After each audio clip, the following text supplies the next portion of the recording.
गांधी जी बड़े पैसे वाले परिवार में थे। गांधी जी के पिताजी राजकोट रियासत के दीवान थे। क्या थे? या पोरबंदर, पोरबंदर जहां उनका जन्म हुआ था वहां के क्या थे? दीवान। दीवान का मतलब उस टाइम का वित्त मंत्री। अब साहब पैसे वाले परिवार के हैं तो पढ़ने के लिए लंदन गए। पढ़ने के लिए कहां गए? कहां गए? उस टाइम आज के 150 साल पहले पढ़ने के लिए कहां गए? आप 150 साल बाद में जयपुर आए हो हैं? उसमें भी आपके घर वाले दिन में 3 बार फोन करते हैं, 10,000 रुपए भेजते हैं महीने के। तुम बर्बाद मत कर देना इनको, पढ़ाई करना। आपको क्या पापा, लंदन तो आपने भेजा नहीं। अब भाई लंदन से पढ़ के वापस आ गए कानून की पढ़ाई। आने के बाद कानून की पढ़ाई की तो वकील बनो। तो गांधी जी कोर्ट में गए वकील बनने के लिए, पर वैसा वकालत चली नहीं। गांधी जी की आवाज महिलाओं जैसी थी, इसलिए जज साहब हंसने लगे। जज साहब ने कहा रहे इसके मूछे हैं, बोलता लुगाइयों की तरह, कहां से लाए रहे? कुल मिला के गांधी जी के ज्यादा मुकदमे चले। जिन जिन लोगों ने आगे एडवांस जमा कराया तो उन्होंने वापस ले लिया। तू फांसी लगवाएगा यार, तू हमें वापस दे दे। फिर गांधी जी ने एक स्कूल में पढ़ाना शुरू किया, प्राइमरी स्कूल। और स्कूल के अंदर जो बच्चे थे उन्होंने जाके प्रिंसिपल सर को शिकायत लगाई, इससे अच्छा तो मैडम ही लगा दो। बोलते वैसे ही हैं, देखते हैं तब सर दिखते हैं, इससे ज्यादा मैम ही ठीक रहे। इसलिए हम इनसे पढ़ेंगे। विवेकानंद जी और गांधी जी दोनों को बच्चों का रिजेक्ट किया हुआ है। विवेकानंद जी ईश्वर चंद्र विद्यासागर की स्कूल में पढ़ाते थे। हम पढ़ते ईश्वर चंद्र विद्यासागर 35 स्कूलों से जुड़े हुए थे। विवेकानंद जी एक में टीचर थे, बच्चों ने कहा अच्छा नहीं पढ़ाते। इसका मतलब है बंदा किसी एक फील्ड में रिजेक्ट हो सकता है, इसका मतलब ये नहीं है कि वो सारी फील्ड में रिजेक्ट हो गया। बड़े बड़े लोग देख लो, मैंने बताया था बंकिम चंद्र चटर्जी ग्रेस से पास हुए, बताया था। इसलिए हमेशा मनुष्य अनंत संभावनाएं लिए हुए बैठा है। आपको खुद को ही नहीं पता आप में कितनी संभावनाएं, किस फील्ड की संभावनाएं। कभी फूटेगा ज्वालामुखी आपके अंदर का, किस फील्ड में क्या कांड कर जाओगे आपको खुद को भी पता। तो गांधी जी अब यहाँ, गांधी जी ने फिर एक दुकान खोली, फैक्ट्री लगाई। वो फैक्ट्री भी ढंग से काम की नहीं। तो गांधी जी कुल मिला के घर पे एकदम यूं लोनली लोनली फील कर रहे हैं। तो गांधी जी के परिवार के एक दोस्त थे, उनका नाम था अब्दुल्ला भाई। क्या नाम था? अब्दुल्ला भाई अफ्रीका में जाके बिजनेस करने लगे। पर अब्दुल्ला भाई का अफ्रीका में अपने भाइयों के साथ में प्रॉपर्टी डिस्प्यूट हो गया। भाइयों भाइयों को प्रॉपर्टी डिस्प्यूट सामान्य बात है, महाभारत काल से चल रहा है भाई साहब। अभी भी गांव में अपना चाचा जी के साथ चल रहा है, कौरवों का पांडवों के साथ चल रहा था। गांव में तो कहते ही है कि भाइयों भाइयों के बीच में लड़ाई नहीं हो, ऐसा हो ही नहीं सकता। ये तो भाई साहब महाभारत से चल रही होती है। तो अब्दुल्ला भाई का परिवार रहता अफ्रीका, वहां पे उनके बीच प्रॉपर्टी को डिस्प्यूट हो गया। तो अफ्रीका के कोर्ट में मामला गया। अफ्रीका कोर्ट में मामला गया तो हाँ भाई दिखाओ तुम्हारे कागज। तो कागज दिखाए, कागज गुजराती में। कागज सारे किसमें? गुजराती के अंदर कागज। गुजराती अफ्रीका में किसी को पढ़नी नहीं है। इसलिए अब ऐसे आदमी की आवश्यकता थी जिसको गुजराती भी आए, इंग्लिश भी आए। क्योंकि जज को किसमें समझाना पड़ेगा? इंग्लिश। पढ़ना किसमें? गुजराती। समझाना किसमें? इसलिए अब्दुल्ला भाई इंडिया आए कि कोई ऐसा आदमी लेके जाएं जिसको गुजराती भी आती हो, इंग्लिश भी आती हो और लॉ भी आते हो। भाई जज के सामने लॉ भी आना चाहिए। गांधी तीनों में फिक्स बैठ रहे थे। बापू गुज्जू भाई है, गुजराती आती है, लंदन पढ़ के आए तो इंग्लिश आती है, कानून की पढ़ाई करके आए तो लॉ आती है। तो अब्दुल्ला भाई का मुकदमा लड़ने के लिए गांधी जी कहां चले गए? South Africa.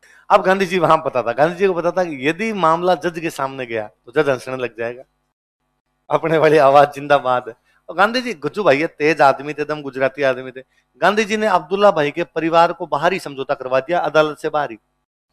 क्यों लड़ते हो भाई? भाई जमीन के लिए लड़ते हो, बैठो मैं बताता हूँ, इतनी जमीन तुम्हारी, इतनी जमीन तुम्हारी, इतनी जमीन, ये फैक्ट्री तुम्हारी, ये फैक्ट्री तुम्हारी। कुल मिला के अब्दुल्ला भाई का केस बाहरी क्या करवा दिया गया। पर इससे गांधी जी बड़े फेमस हुए। और वहां जो इंडियंस रहते थे ना भाई, अफ्रीका में ज्यादातर इंडियंस गरीब लोग गए थे, बाहर कमाने के लिए गए थे। तो उस समय गरीब लोगों को अंग्रेज ले लेके जाते थे, ज्यादा पढ़े लिखे थे नहीं। तो उनके कोई छोटे मोटे केस हो जाते तो उनके लड़ने वाला आदमी नहीं था। भाई होता क्या है, गरीब आदमी को दोनों चीज चाहिए। एक तो उसका केस लड़ने वाला बंदा हो जो ढंग से जज के सामने बोल सके, दूसरा वो उसको समझा तो सके वकील को। अभी तक अपने साथ दिक्कत है कि भाई अपने को जाके वकील करना है, अपने जाके वकील करना है तो वकील को अपनी भाषा में अपने समझा ही नहीं सकते, क्योंकि अपनी भाषा दूसरी, वकील साहब दूसरी भाषा के अंदर बोल रहे हैं। तो वहां गांधी जी बड़े पॉपुलर हो गए। तो गांधी जी की दुकानदारी ठीक चल गई। गांधी की दुकानदारी ठीक चल गई तो गांधी जी ने वहां पे 2 आश्रम चालू किए। कितने आश्रम चालू किए? फिर क्या, गांधी जी की जब वहां दुकानदारी थोड़ी ठीक जम गई, केस वेस आने लग गए, गांधी जी लोगों के छोटे मोटे काम करवाने लगे, कमाई वमाई होने लग गई।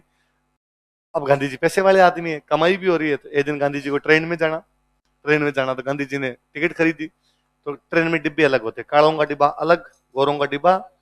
तो गांधी जी ने, गोरों की टिकट अलग होती, कालों की टिकट अलग होती। तो गांधी जी ने गोरों वाली टिकट मांगी। तो वो जो टिकट खिड़की वाला था उसने देखा कि काला है, टिकट मांग रहा है कौन सी। उसने कहा, ओए तेरा टिकट अलग है, कालों वाला टिकट है। गांधी जी ने कहा, मैं इतना काला नहीं हूं, ढंग से देख, क्योंकि साउथ अफ्रीका वाले काले तो अलग प्रकार के हैं ना। तो उसने बेचारे ने गोरों वाली टिकट दे दी। गांधी जी गोरों वाले डिब्बे में जाके बैठ गए। वहां गोरों ने कहा कि अरे भाई साहब किधर आ गए, ये डिब्बा आपका नहीं, आपका डिब्बा दूसरा। गांधी जी ने इंग्लिश बोली तो गोरों ने कहा, अरे काला होकर अंग्रेजी और बोल रहा है ये तो वहां पे गांधी जी की थोड़ी सी एंट्री हुई, तो गोरों ने धक्का देके नीचे। गांधी जी जेल गए, कोई मुकदमा हुआ, उस मुकदमे के अंदर गांधी जी भारतीयों की तरफ से जेल गए। जेल में गए तो फिर गांधी जी को कालों के साथ छोड़ा, वहां पे अफ्रीका वाले कालों के साथ रखा। गांधी जी ने फिर विरोध किया। गांधी जी ने कहा, मैं इतना काला नहीं हूं और मैं निकालो। हकीकत में गांधी जी ने वहां अफ्रीका वाले कालों का खूब विरोध किया। तो गांधी, अफ्रीका वाले काले अभी भी कहते हैं गांधी तो खुद रेसिस्ट था। गांधी तो खुद ही भाई साहब इस बात को मानते थे, रेसिस्ट थे वो पूरी तरीके से। पर धीरे धीरे गांधी जी की समझ में आई कि यार रंग की वजह से भी भेदभाव होता है। किसी की चमड़ी गोरी है इसका मतलब ये थोड़ी इंटेलिजेंट है, किसी की चमड़ी गोरी है इसका मतलब ये थोड़ी है वो किसी पे राज कर सकता है। मेरी चमड़ी दूसरे प्रकार की, इसका मतलब कोई भी मुझे कुछ भी कर देगा। तो गांधी जी ने वहां रंग भेद नीति के खिलाफ आंदोलन चलाया। किसी के खिलाफ? वहां फिर गांधी जी ने विरोध करना शुरू किया, अंग्रेजों का विरोध करना। गांधी जी क्या 1909 के आसपास में लंदन गए हुए थे। लंदन से साउथ अफ्रीका वापस जा रहे हैं जहाज पे, पानी वाले जहाज पे जाते। अब पानी वाले जहाज में जाने में 6-6 महीने लगते थे। तो गांधी जी टाइम पास के लिए खुद ही क्वेश्चन, खुद ही आंसर, खुद ही क्वेश्चन, खुद ही आंसर, जाते जाते बुक लिख गए। वो बुक कौन सी है उनकी? हिंद स्वराज। कौन सी है? हिंद। गांधी जी जब वहां साउथ अफ्रीका में रह रहे हैं तो वहां साउथ अफ्रीका के अंदर एक डच लोग रहते हैं, बोअर। कौन से? आप याद करो, मैंने लिखा था दक्षिण अफ्रीका में डच विद्रोह बताया था। तो डच जो लोग हैं उनकी जाति कौन सी है? बोअर। तो वहां इन लोगों ने विद्रोह कर दिया, बोअर रिवोल्ट। कौन सा रिवोल्ट कर दिया? बोअर। एक वहां पे जनजाति है जुल्लू। साउथ अफ्रीका में एक ट्राइब है, ट्राइब का नाम क्या है? जुल्लू। इन जुल्लुओं ने विद्रोह कर दिया। अफ्रीका में राज किसका? अंग्रेजों का। पर अफ्रीका में कुछ डच फार्मर रहते हैं, उन डच फार्मर की जाति कौन सी है? बोअर। तो डच क्या हो गए? बोअर। तो उनका रिवोल्ट का नाम क्या हुआ? Boer revolt. वो इस बात से नाराज थे कि उनके इलाके में अंग्रेजों ने अंग्रेजी लागू कर दी।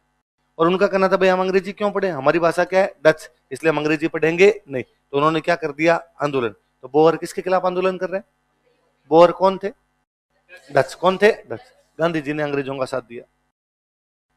गांधी जी ने किसका साथ दिया? जुल्लू वहां की एक जनजाति है, अंग्रेजों से नाराज है, इसने विद्रोह किया। गांधी जी ने वापस अंग्रेजों का साथ दिया। किसका दिया? किसका? इसलिए अंग्रेजों ने गांधी जी को 2 मेडल दिए, बोअर मेडल और जुल्लू मेडल। कौन कौन से मेडल दिए?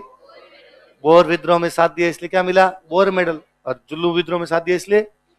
अब गांधी जी ने अफ्रीका में कई साल तक वहां रहे। फिर फाइनली गांधी जी ने कहा कि नहीं, देश पुकार रहा है, अपने को वापस देश चलना चाहिए। 9 जनवरी 1915। कब गांधी जी भारत आए?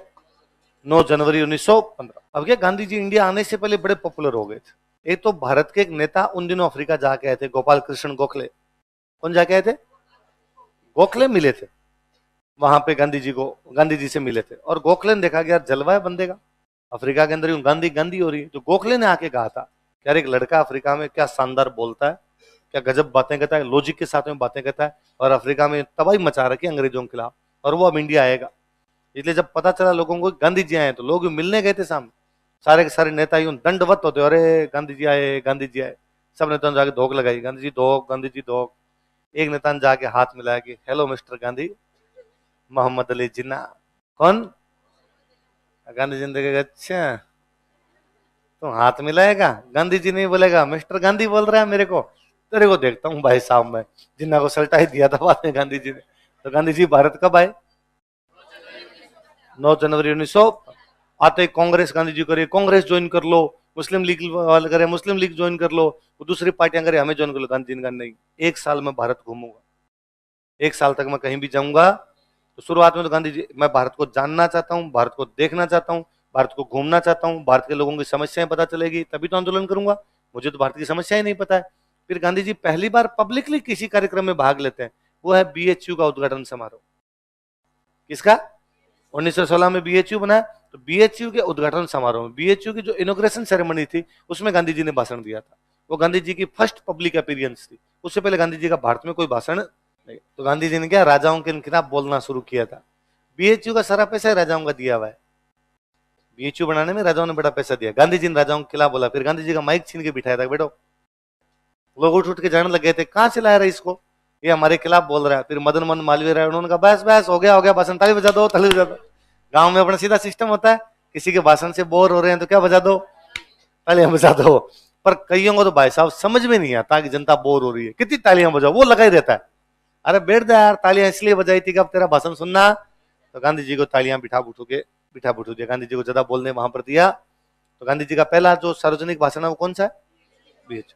उन दिनों चल रहा फर्स्ट वर्ल्ड वॉर, 14 में फर्स्ट वर्ल्ड वॉर शुरू हो गया था। गांधी जी गांव गांव घूम रहे हैं, गांधी जी गांव गांव घूम घूम के युवाओं को कह रहे थे, अरे 16 साल के एकदम जवान मोटार टाबर हो, क्या कर रहे हो गांव में, अंग्रेजों की तरफ से जाके लड़ो, जर्मनी के खिलाफ जाके लड़ो। तो फर्स्ट वर्ल्ड वॉर में भी गांधी जी ने किसका साथ दिया, अंग्रेजों। युवाओं को भारतीय सेना के अंदर क्या करवाया, शामिल। इसलिए जैसे ही गांधी जी किसी गांव में जाते, युवा कहते कि भर्ती करवाने के लिए आगे, क्या करने आगे, रिक्रूटमेंट सार्जेंट, भर्ती करने वाला सार्जेंट। सार्जेंट फौज में एक अधिकारी होता है, और सार्जेंट का काम होता था रिक्रूटमेंट करनी, भर्ती करना। अंग्रेज राजी हुए, अंग्रेजों ने गांधी जी को फिर एक टाइटल दिया, कैसरे हिंद। कौन सा टाइटल दिया, जर्मन वर्ड है कैसर, इसका मतलब होता है राजा। क्या मतलब होता है, अब उल्टा पढ़ो, हिंदुस्तान का राजा। तो कैसर हिंद का मतलब क्या होता है, हिंदुस्तान का सम्राट, हिंदुस्तान का राजा। एक साल घूम घाम के उन्होंने अपने 1916 में एक आश्रम बनाया, साबरमती आश्रम। कौन सा, साबरमती नदी कहां पर, आपके अहमदाबाद। तो आश्रम कहां बनाया गया, अहमदाबाद। चंपारण बिहार में एक जगह पड़ती है, कहां पड़ता है, बिहार। वहां के किसान नील की खेती करते, किसकी खेती, नील। और अंग्रेजों के साथ उन्होंने कॉन्ट्रैक्ट साइन कर रखा था कि हमारी जमीन का जितना भी भाग है उसमें 3/20 पर नील की खेती करेंगे। कितने भाग पे, किसकी खेती करेंगे, 3/20 भाग पे करते, इसलिए उसको बोलते तिनकठिया। क्या बोलते, इंडिगो एग्रीकल्चर। जैसे मान लो एक खेत है, खेत के 20 हिस्से हैं, 20 में से 3 हिस्से में क्या करनी पड़ेगी, नील। बाकी 17 में तुम तुम्हारी चावल बो और जो भी बोना है वो बो, लेकिन 3 हिस्से में क्या करनी पड़ेगी। ऐसा अंग्रेजों ने कॉन्ट्रैक्ट साइन करवा रखा था कि भाई जितना भी खेत है उस खेत के 3/20 भाग में क्या करना पड़ेगा, और कोई भी कॉन्ट्रैक्ट को तोड़ नहीं सकता, और यदि कॉन्ट्रैक्ट तोड़ता है तो आपको क्या देना पड़ेगा, जुर्माना। अब शुरुआत में अंग्रेजों ने रुपए ठीक दिए थे, रुपए ठीक दिए, इस चक्कर में लोगों ने कॉन्ट्रैक्ट तो कर लिए, लेकिन धीरे धीरे लोगों को समझ में आई कि जिन 3 भाग में नील की खेती की जाती है वो 2-3 साल बाद बंजर हो जाते हैं। 2-3 साल बाद वो इतने अनफर्टाइल हो जाते हैं कि उस जमीन के अंदर न तो अब नील की खेती होगी, न उसके अंदर दूसरी कोई होगी, पूरी जमीन ही क्या होगी, खराब। तो अब अगले 3 भाग में करो। अंग्रेजों को तो 3/10-20 में करके देने, अगले 3 में करो, 2-4 साल में अगले 3 बर्बाद। तो अब किसानों ने काम की नील की खेती करेंगे नहीं, तो अंग्रेजों का जुर्माने दो। कॉन्ट्रैक्ट साइन है, कॉन्ट्रैक्ट में लिखा होगा कि यदि कोई कॉन्ट्रैक्ट को तोड़ेगा तो उसको क्या देना पड़ेगा, जुर्मान। किसान परेशान, एक तो खेत बर्बाद हो गया, ऊपर से क्या देने पड़ रहे हैं अपने को, जुर्मान। उन किसानों में एक किसान थे, उनका नाम था राजकुमार शुक्ल। क्या नाम था, क्या नाम है किसान का, और राजकुमार शुक्ल देख रहे हैं यार कौन आदमी आके इस प्रकार का अपने आंदोलन कर सकता है। गांधी जी 1916 के अंदर ये इंडिया में 1916 में कांग्रेस का एक बहुत महत्वपूर्ण अधिवेशन हुआ लखनऊ। कौन सा हुआ, और गांधी जी ने लखनऊ अधिवेशन में भाग लिया था। लेकिन तब गांधी जी इतने बड़े नेता नहीं थे, इसलिए देख लो लखनऊ अधिवेशन में बड़े बड़े काम हुए पर गांधी जी का कहीं नाम नहीं है। हम पढ़ रहे नरम दल और गरम दल में समझौता हुआ, किसने करवाया कि तिलक और हेनरी बेसेंट। कांग्रेस और मुस्लिम लीग के बीच समझौता हुआ, किसने करवाया कि तिलक और जिन्ना। गांधी जी का कहीं नाम, गांधी जी चुपचाप साइड में बैठे थे। तो गांधी जी जो चुपचाप साइड में बैठे थे वहां आके उनसे एक आदमी मिला, क्या नाम था, राजकुमार। और उसने आका कि बापू चरण स्पर्श, मैं चंपारण से आया हूं, बिहार में एक जगह पड़ती है, हम वहां नील की खेती करते हैं, अंग्रेजों से कॉन्ट्रैक्ट है 3/20 भाग पर नील की खेती करना जरूरी है, तो उसको क्या बोलते हैं, तिनकठिया। क्या बोलते हैं, लेकिन उससे हमारी जमीन खराब होने लगी, जमीन जो फर्टाइल अब बची नहीं, इसलिए हम उस खेती को छोड़ना चाहते हैं, लेकिन यदि हम खेती छोड़ते हैं तो अंग्रेज हम पर क्या लगाते हैं, जुर्मा। बाबू ने मैं क्या करूं, आप चलिए आंदोलन कीजिए। बापू ने पंचायती नहीं फालतू, रमन हो यहाँ से। कुल मिला के बापू ने राजकुमार शुक्ल को वहां लखनऊ के अंदर भाव, पर राजकुमार शुक्ल भी जुझारू आदमी, बापू के पीछे पीछे अहमदाबाद आ गया। तो बापू का आश्रम कहाँ, साबरमती आश्रम कहाँ पे, अहमदाबाद आ गया। बापू ऐसे मत करो, चंपारण चलो। तो फिर बापू को लगा यार फाइनली अब चंपारण चलना चाहिए, तो बापू कहाँ गए, चंपारण। तो उनका देश में पहला कोई आंदोलन है तो वो कौन सा है, कौन से किसानों के लिए, नील के किसानों। कौन सी प्रथा के खिलाफ, कौन बुला के लेके गया, आप गांधी जी गए, किसानों की मीटिंग ली कि भाई बताओ तुम्हारी क्या समस्या है। किसानों का सर समस्या ये है कि अंग्रेजों का यदि कॉन्ट्रैक्ट तोड़ते हैं तो अंग्रेज हम पे क्या लगाते हैं, जुर्माना। डबल मार है सर, एक तो हम मर गए कि हमारी जमीन खराब हो गई, एक मर रहे हैं कि हमें क्या देने पड़ रहे हैं, जुर्माना। अंग्रेजों का पहले मैं पता लगाऊंगा समस्या है या नहीं। अब गांधी जी हर गांव में जाते, इस गांव में गए, एक डायरी और पेन लेके गए, साथ में 3-4 अपने आनिए बानिए लिए, एकदम चले लिए, और एक एक गांव में जाकर पूछा, हाँ भाई कितने बीघा जमीन है? उसने कहा भाई इतनी जमीन है। नील की खेती कितने में होती है? इतने में होती है। कितना जुर्माना दिया? इतना दिया। गांधी जी ने एक एक का लिखना शुरू किया, और किसानों का चिंता मत करो, जुर्माना दिलाऊंगा, पूरा जुर्माना दिलाऊंगा। ये बात पता चली चंपारण के मजिस्ट्रेट को। किसको?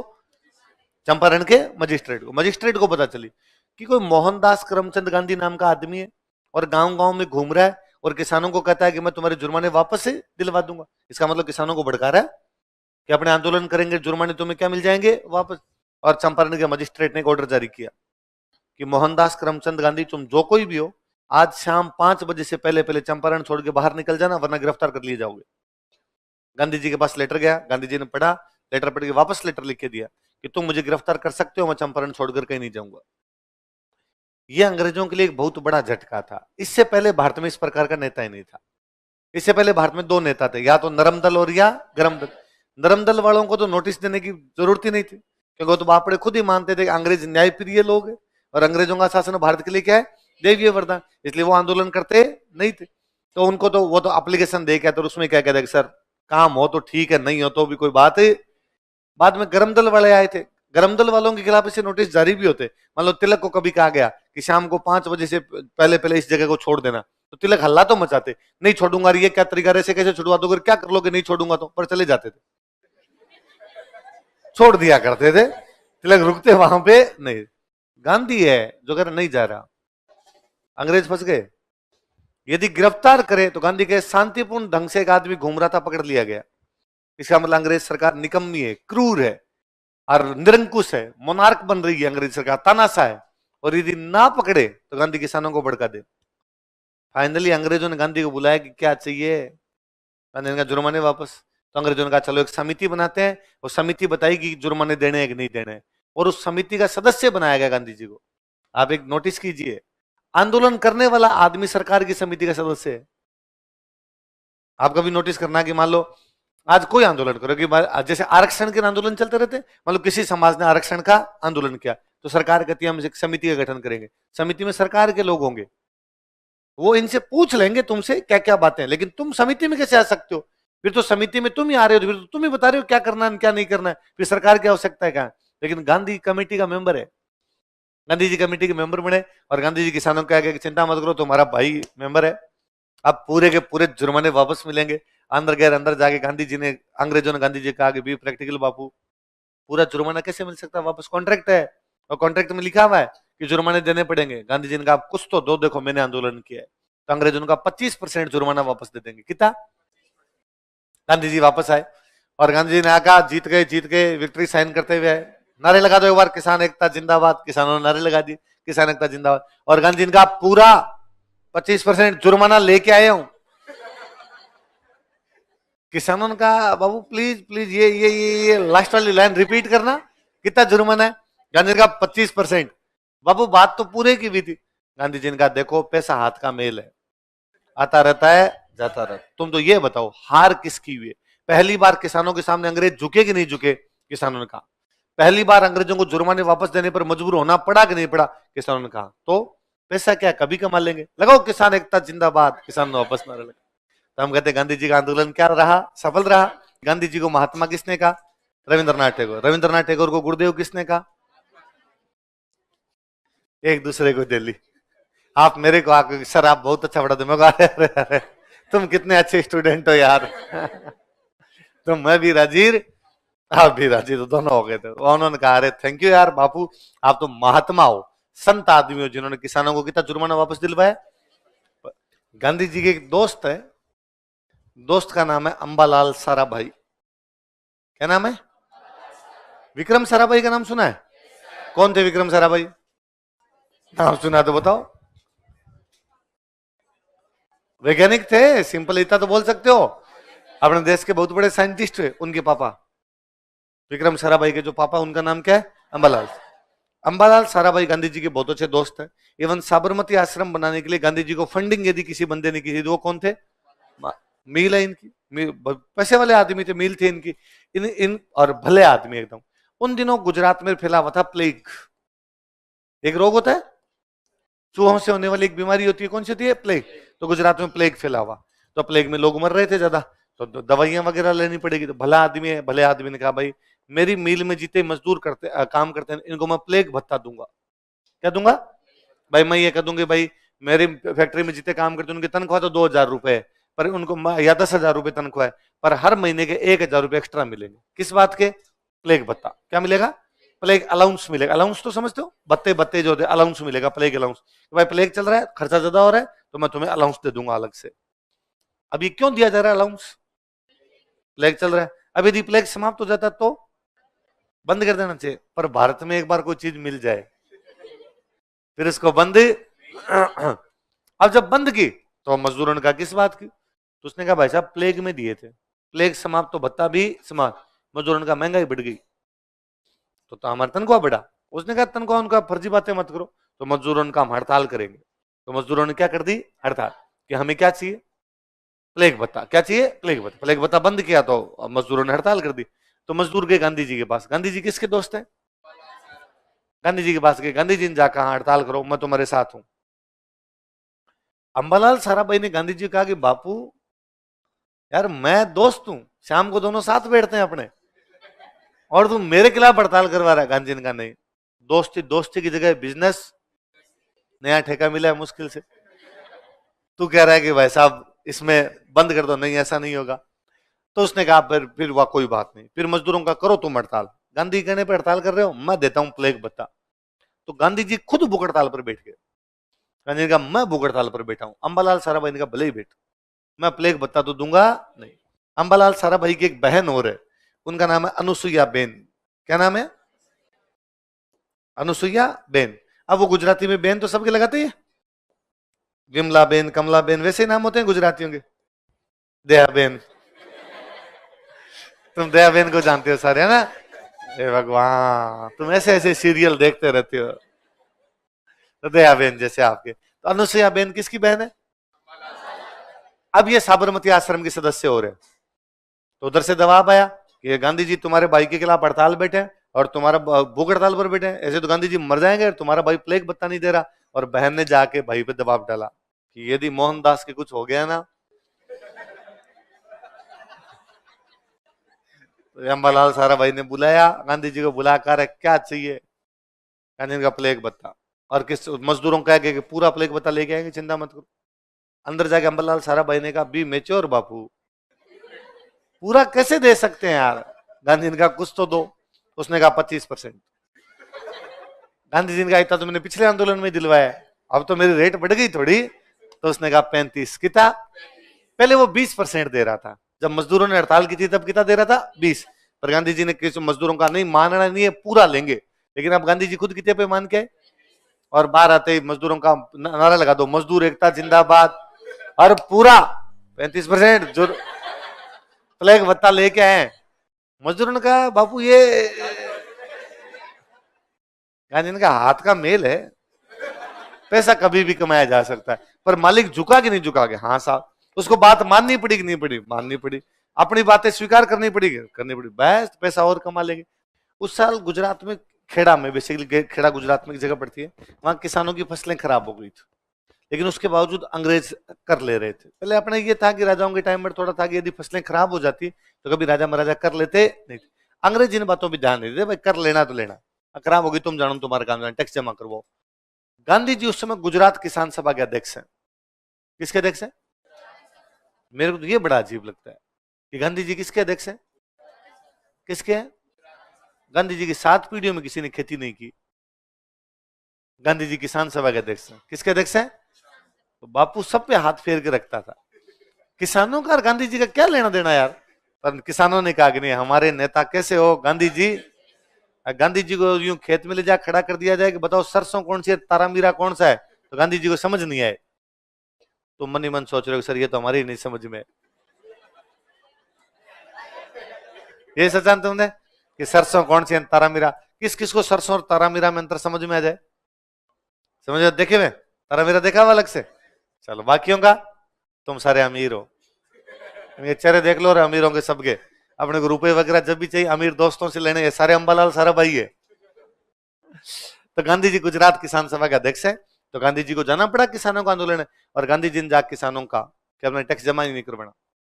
अंग्रेज कर ले रहे हैं, फसलें खराब है फिर भी अंग्रेज कर ले रहे हैं, कर मत करवाओ जमा। अंग्रेजों को पता चला कि यहाँ पर कौन आ गए, गांधी जी, और गांधी जी आकर रहे कर जमा करवाना।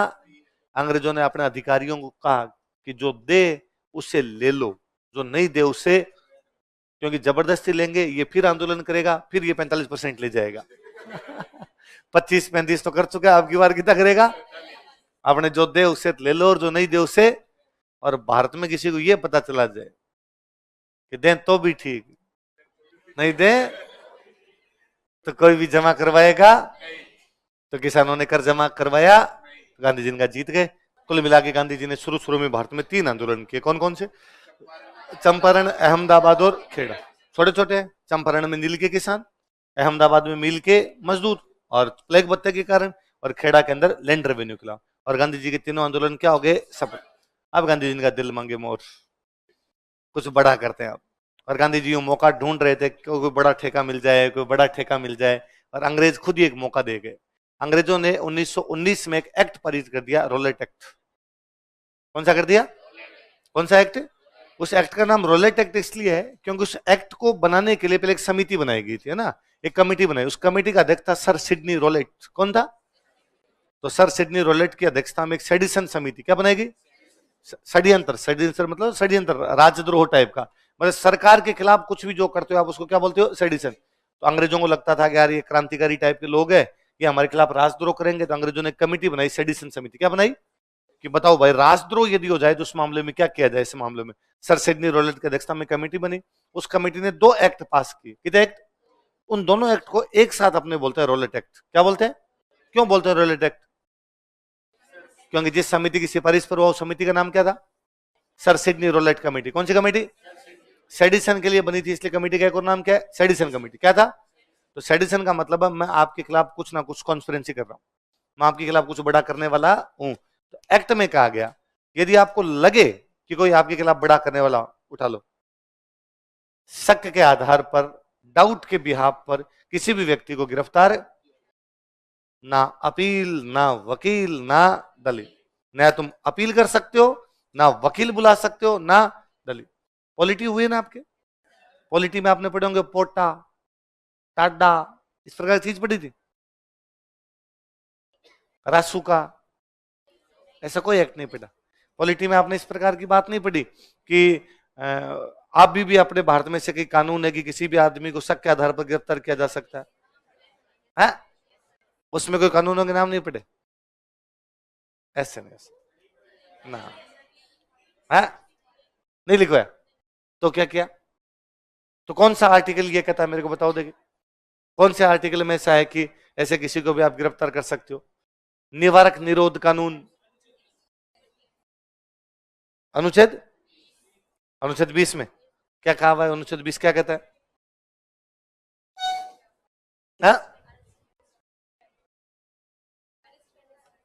अरेस्ट करने से पहले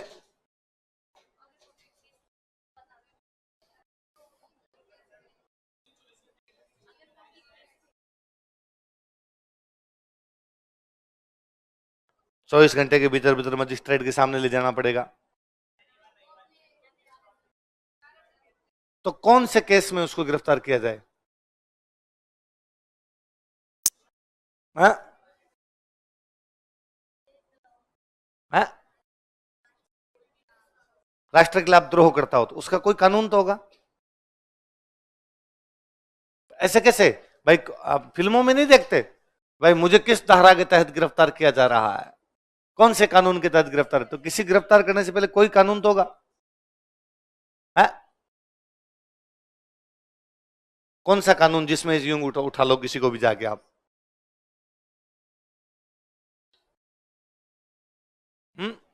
तुम्हारा खुद का ध्यान नहीं गया, मान लो सर ने नहीं लिखवाया, तुम्हारा ध्यान नहीं गया, ऐसे कैसे किसी को कैसे उठा लाएंगे? है? आप कहते था याद कर लो, आपने याद कर लिया। किस अनुच्छेद में? क्या अनुच्छेद के तहत किसी को उठाते हैं? पुलिस की धाराएं अनुच्छेद होती है, पुलिस तो धाराओं में काम करती है। ये धारा लगा दी, 302 लगा दी, 307 लगा दी, 151 लगा दी, ऐसी धाराएं लगती है ना।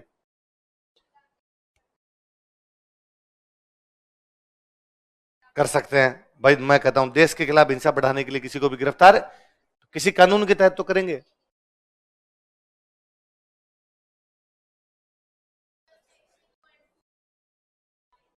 हाँ, 124 आईपीसी वो तो राजद्रोह हो गया, उसके अलावा और कोई नहीं किया जा सकता।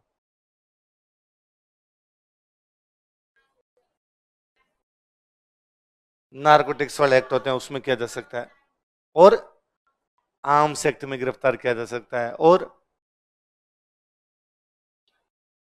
राष्ट्रीय सुरक्षा कानून एनएसए लगाया जा सकता है किसी पे, और हाँ यूएपीए, तो ये क्या है फिर, नहीं लिखवाए, लिखवाए थे ऐसे, ऐसे लिखवाए थे। तू बता, अनुच्छेद 20। हाँ हाँ, कल पॉलिटी का सारे लोग रजिस्टर लेके आओ, मैं चेक करूंगा। क्या बात करते हो यार, इतने फेमस कानून, संजय दत्त को सजा इस कानून में हुई थी। संजय दत्त के खिलाफ जो केस चले थे वो टाडा, टाडा लगा था, टाडा संजय दत्त पे क्या लगा था, टाडा। बाद में वाजपेयी गवर्नमेंट उस टाइम आया था, पोटा।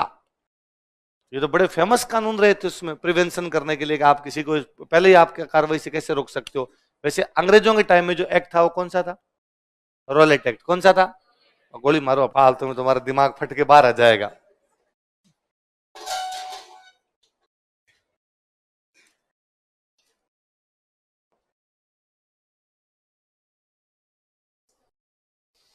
पढ़ते नहीं यार आप लोग।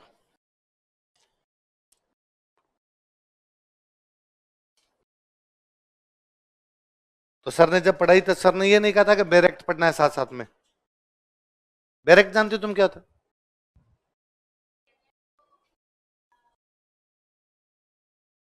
हाँ तो वो पढ़ा तुमने, है सर ने कहा था लाना है, तुमने लो कर रखा है।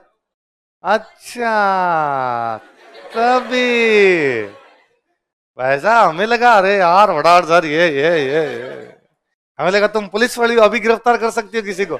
कौन सा ईयर है तुम्हारे लो में, है आज 4th ईयर लो कर रही हो, तुम्हारा कौन सा ईयर है उसमें अभी। अच्छा 5 ईयर लो है, उसमें तुम्हारा 4th ईयर चल रहा है, मतलब तुम वकील होने वाली हो। है बाद में क्या करोगे आगे, 5 ईयर होने के बाद। 5 ईयर लो वाले इधर आईएएस में कम आते हैं, तुम क्यों आई है। मेरा केस लड़ लेगी, तू मेरे क्या अपराध करवा रहा है मेरे से। तुझे लग रहा है कि मैं पक्का अपराधी बनूंगा, शक्ल से तेरे को लग रहा है कि सर एक आधा तो सल्टा ही दोगे आप किसी ना, है ना। ये अपनी क्लास की तो आपका तो फ्री में लड़ लेगी। नहीं मैं ऐसा कोई काम नहीं करूंगा वैसा। चल हाँ? इसको थप्पड़ मारने का अपराध। 9 अप्रैल को पंजाब में 2 नेता गिरफ्तार कर लिए गए। एक नेता का नाम है डॉक्टर सतपाल, क्या नाम है, एक नेता का नाम है सैफुद्दीन कुचलू। तो इनके जो सपोर्टर थे उन्होंने विरोध किया, तो 10 अप्रैल को उन्होंने एक जुलूस निकाला। क्या निकाला जुलूस निकल गया पूरा। जुलूस से जब लड़के वापस आ रहे थे, यंग यंग लड़के गए वे जुलूस के अंदर, तो 5 गोरे लड़के सामने से आ रहे थे, और गोरों को देखते गए यही है वो जो हमारे देश में शोषण करते हैं। लड़कों की भीड़ ने उन 5 गोरों को पीट पीट के मार दिया। तो अंग्रेजों का इसका मतलब हालत खराब है, ये सामान्य प्रशासन से पंजाब को संभाला नहीं जा सकता, तो पंजाब में सैनिक शासन लगाओ। क्या लगाओ, मार्शल लॉ। पढ़ा होगा आपने। तो पंजाब में क्या लागू कर दिया गया, मार्शल लॉ का मतलब है कि भाई एक तो था सामान्य प्रशासन, भाई पुलिस संभाल ले, पुलिस से नहीं संभले तो बाद में कौन संभाले, सेना। अंग्रेजों ने पंजाब में क्या लागू कर दिया, क्या लागू कर दिया, मार्शल। कब, 10 तारीख को, 10 अप्रैल को घटना हुई। 3 दिन बाद पंजाब का एक शहर है अमृतसर, कौन सा शहर है, वैसाखी का मेला लग रहा है। किसका मेला, 13 अप्रैल को सिखों का बड़ा त्योहार होता है वैसाखी, पंजाब का न्यू ईयर होता है। पंजाब का न्यू ईयर था, वो वैसाखी का मेला मना रहे थे। अब मेले में खूब सारी भीड़ होती है, मार्शल लॉ के अंदर भीड़ इकट्ठी नहीं हो सकती। एक तो मेले के चक्कर में थोड़ी भीड़ ज्यादा इकट्ठी हो रखी थी, फिर वहां कुछ अपने जैसे कोई लड़के खड़े थे और उन्होंने नारे लगा दिए, डॉक्टर सतपाल जिंदाबाद, सैफुद्दीन किचलू जिंदाबाद। तो वहां जो पुलिस खड़ी थी, सिक्योरिटी खड़ी थी, उन्होंने डायर को फोन किया। डायर अमृतसर का इंचार्ज था, मार्शल लॉ में सेना के पास चला जाएगा, जनरल डायर। उसको जिम्मेदारी थी भाई तुम संभालो।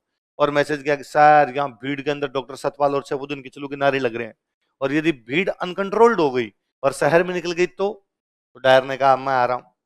डायर आया, चारों तरफ से जलियांवाला बाग, जलियांवाला बाग में चल रहा था मेला, चारों तरफ से जलियांवाला बाग को घेरा गया, और जलियांवाला बाग को घेर के उसने वापस घोषणा की कि सारे लोग अभी के अभी बाग से निकल जाएं।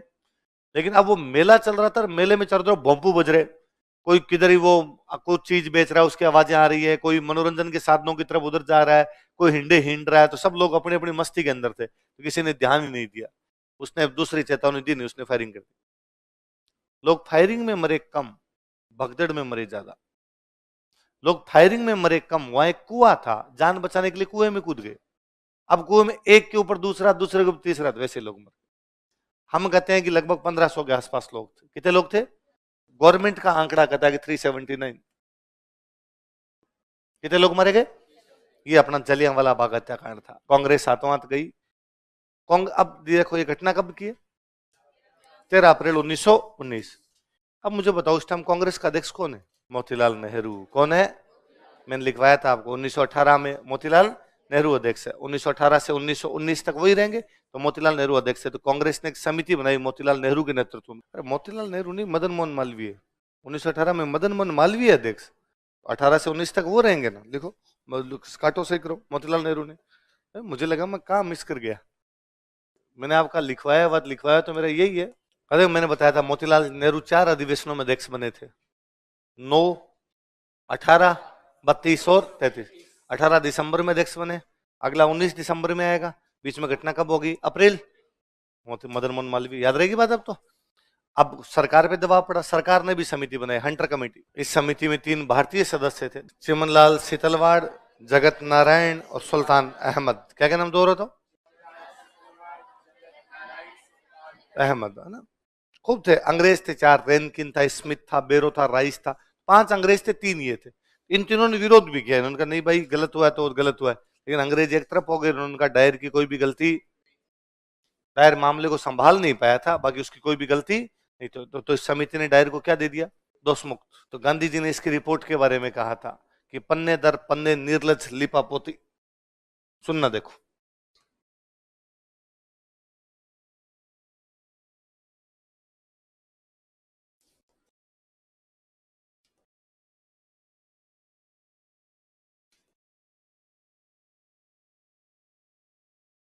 क्या कहा बताओ, देखिए। पन्ने दर पन्ने निर्लज लिपापोती। पन्ने दर पन्ने समझ गए?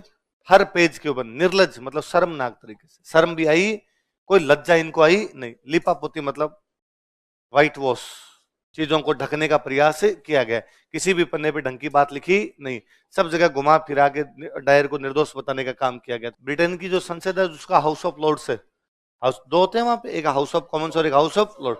उन्होंने बुलाया डायर को बुला के उन्होंने सम्मानित किया, सोर्ड ऑफ ऑनर दिया था उसको। क्या दिया था? Sword of honour.